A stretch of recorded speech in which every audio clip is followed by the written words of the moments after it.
Good afternoon, church. Wanted to take a moment and let you know about three things that are happening in the life of our community here at St. Jude's. The first is our ongoing music discernment process. The second is how we are engaging our broader community and city. And finally, our Linton Pilgrimage, where and how we are making our way to the cross this Lenten season. Now, a few weeks ago, you heard me talk about our music discernment process. This 3-month or so period of time where we're engaging one another and asking good, hard questions about how does our community make music, but also how does music make us a community? And so to do that, we put together a music discernment team. Sharon Mason, Kathy Yates, Sarah Rizavi, Mason Rizavi, Lauren Corvo-Minkle, Jennifer Sheeran, our senior warden, and of course myself.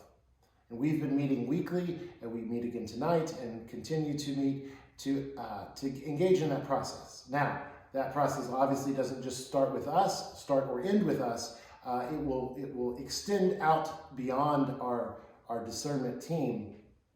One of the ways that we are doing that is we've connected with Matt Cameron. Matt Cameron is an appreciative inquiry consultant employed by the diocese.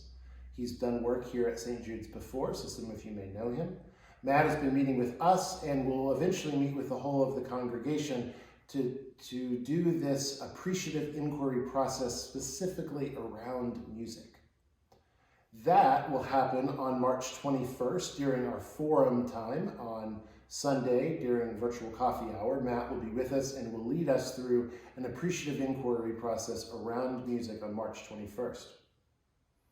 There may be other ways as well that we're engaged in the process, and of course, all of you are welcome to reach out to myself or any of the members of the music discernment team as we tell stories, ask questions, and seek to understand how the Spirit is leading us in this process.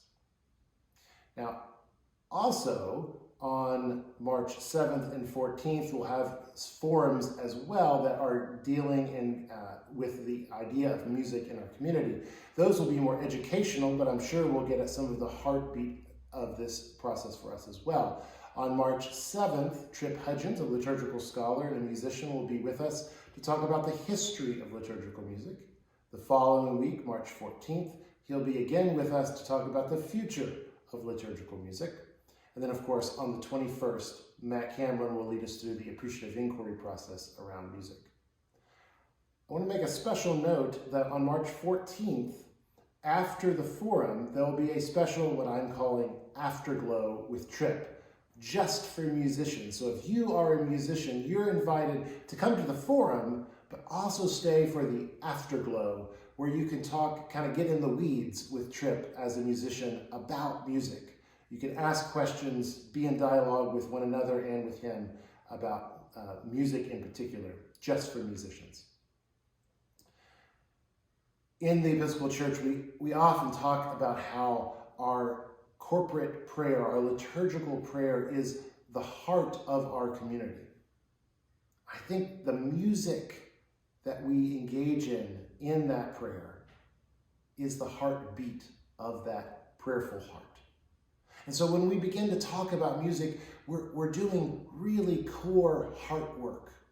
And so I'd like to invite you to do that heart work with us as we listen to the beating heart of the Spirit for us and for what music looks like for St. Jude's now and into the future. The second piece that I wanted to check in with you about is how we are connecting and engaging our broader community and making space with this beautiful campus for those who need space. A new way that we're going to be doing that this coming year is by a relationship with Tessellations. Tessellations is a K-8 small private school for gifted students. We're going to be renting to them beginning in August, but it's not just us. New Life, the church next door, is also renting to them, and so they will have access to both campuses as they seek to educate children who need a beautiful space like we have here at St. Jude's and at New Life to provide a good quality education for those children. We will continue, of course, our relationship with Live Oak, and Live Oak is in ongoing dialogue with the County of Santa Clara about when and how they can reopen, and that may happen sooner than later, at least they and we hope so. Live Oak will be here on campus, Tessellations will be here on campus, and they've already begun to talk about how they might partner together, senior adults and young children, and how that might be mutually beneficial to both groups, and of course to the broader St. Jude's community. Now, we're also in ongoing dialogue with our ongoing tenants, One Stop, Links, and others, about how and where we might make space in the best way for all of them. So that process is ongoing, and we will update you as we know more.